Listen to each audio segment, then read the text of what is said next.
Hey guys, Chris Morano here, and in this video I'm breaking down cost cap versus bid cap for you Facebook ads experts.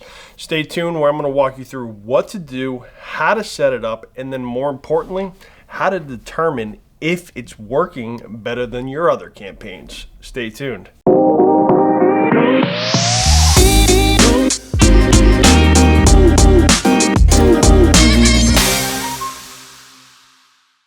All right, so if you're watching this video, you have a full understanding of how to run Facebook ads, and now you're looking to take them to the next level. But you're trying to establish cost cap, bid cap, and lowest cost in order to get the highest ROAS for either you or your clients or your boss or whoever you're running ads for. So if you're a veteran, you've been in the game for a while, especially after last year with all the privacy things coming out, we're all trying to figure out how to make our Facebook ads more effective. And if you have campaigns and ad sets and audiences that have been running for a while, the next step is to control even more to establish which interests, audiences, and campaigns are getting the best results. Now, what cost cap and bid cap and lowest cost offer is a little bit more control to tell Facebook, hey, I'm willing to spend this based on my margins. Let's see what happens. So let's say you've been delivering at a 2x ROAS, your cost per purchase is $17, and you're able to say, hey, I'm willing to go up to $20 based on my average order value. Now, again, I'm getting in the weeds here. So if you are not a Facebook ads expert, if you have not been running Facebook ads for a while and you're looking for some beginner videos, I highly recommend checking out this video. It's going to be more about the beginning steps of getting to where we're at now and what we're talking about. So go ahead, click this video, come back in about 6 months, and if you're an expert, let's get into it. So a bid cap strategy is one in which we've established that on average, we need to acquire a new customer for less than a set amount. We put that into Facebook to tell Facebook, hey, our average order value is $150, and out of that, we get $50 worth of profit. So we are willing to acquire a customer at less than $50. So we tell Facebook that, and then the bid strategy works to ensure that we are only getting customers at that set cost per acquisition. Now, in reference to cost cap bidding, that is when we have control over how much money we are willing to spend on the ad set level to acquire new purchases. Cost cap bidding can only be used when you are working on an ABO campaign or ad set budget optimization. It does not work with campaign budget optimization. For more information, you can click the link below, which we have a detailed blog about what all of this is, but I'll just continue to summarize. Now, before going into which one's better, I go back to the only way you want to use a bid cap, cost cap strategy is if you already have winning audiences. If you don't have winners, well, then Facebook doesn't have the pixel data and you don't have the data to establish which one of these is going to work best and how to incrementally scale them. So let's get into bid cap a little bit more. So let's say we have 3 different ad sets and we're running a bid cap strategy. Essentially, what we're going to do is tell Facebook this ad set and this interest. Now, mind you, each one of these audiences or ad sets needs to be the exact same audience. That audience needs to be identical to the other ad sets that you're testing. So hypothetically, ad set 1, $20 bid cap. Ad set 2, again, same audience, $22 bid cap. Audience 3, $24 bid cap. Audience 4, $26 bid cap. Now, I know it seems super minuscule, but a lot of times, whichever one of these you'll set, you'll actually find on average, it's going to be less than your bid cap, which is why we want to do small incremental changes within each ad set. So again, I go back to when you're running these cost caps, which I believe are the most effective, especially since iOS 14.5, It is vital that your audiences and your ads remain the exact same. You are testing the bidding. You are no longer testing audiences, creatives, copy, none of that. You are testing your control over the bid strategies. And lastly, with cost cap, I go back to the fact that you want to do small incremental changes. Now, of course, you have a better understanding of your business than I do. So if your cost per acquisition, your cost per purchases are at a certain level, you can do $5 changes.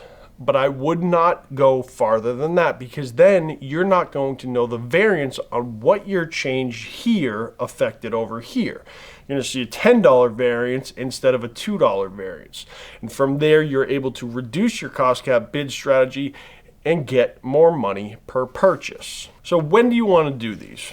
Like I said, you want to do these when you have audiences that are winners. They've been winners for a period of time. This is not for a person who has like a 17x ROAS because they launched a campaign, got one purchase, and you're like, I have a winning ad set. No. You want to make sure that you have a history of success within these ad sets. Additionally, you want to use cost cap bidding when you want to have more control over when and how much you're paying per purchase.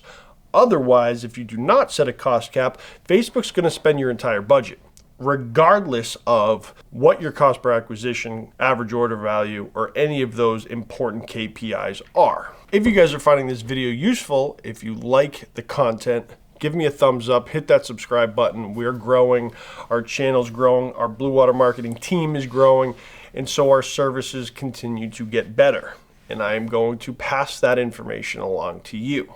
So make sure to give me a thumbs up. Now, once you've done these, you've set the ad sets, you have your $2 incremental changes, what you might realize is that the learning phase takes a little bit longer to get out of than a general CBO or ABO campaign, because the pixel information, who you're targeting, and how much you're willing to spend per purchase is going to vary. So it might take a little bit more patience for you to actually start to get out of that learning phase. So remember, cost cap will help you control the volume of purchases at a set level. The bid cap is going to help you get purchases for a certain price. So which one's going to be better? You've waited all this time to figure out which one is better. From a certain level, cost cap is always going to be better. The bid cap is going to be way more structured, and you need to understand your business so in depth, your margins, average order value, lifetime value of a customer, opposed to the cost cap, which is saying, hey, we're going to get this many purchases and we're going to try to get them at this price. The important takeaway in this video is how much you are willing to spend to acquire a new customer. For a one-time, one purchase, you want to make sure you're controlling those, but you're not going to have the data to establish whether this is going to be successful for your business. As we all know, iOS 14.5 sucked, still continues to suck. Having this control to say my customer will on average spend X amount of money, it is well worth it for me to establish a cost cap on how much I'm willing to pay to acquire a new customer. This is where the things get really into the weeds, and this is where businesses either win or lose. And so I highly recommend testing these out to establish which one is going to be most lucrative for either your business, your client's business, whoever you are running paid ads for. So, cost versus conversions. This is the main focus on one of the items that you want to select. If you're looking for more purchases, opt for cost cap bidding. But overall, I recommend testing both of these. Try them both and do them so specifically to establish which one gets you those purchases. Cost cap generally will be better for a broad audience, where cost cap bidding is going to be very specific to a lookalike audience at 1% or a successful audience that you've already scaled. This is the next step to scaling. So we're always facing these issues on which one is which. Now, hopefully you guys have scaled your campaigns to a certain level where you have enough of a budget to test these, because then there's also lowest cost bidding, which we won't necessarily get into today, but make sure to subscribe, where I promise you I will make you a video. So I hope you enjoyed this video. I hope you found value. Go ahead, click the link below, bluewatermarketing.com. We have a blog all about lowest cost, bid cap, cost cap, all of these different strategies to help you guys better understand this. Click the link in the description below. Also follow us on Facebook, Instagram, Twitter, LinkedIn, where we put out content all of the time, as well as little tips, trends, different hacks on what we're finding to work in the digital marketing space. I hope you guys have a great rest of the day, and we'll see you next week.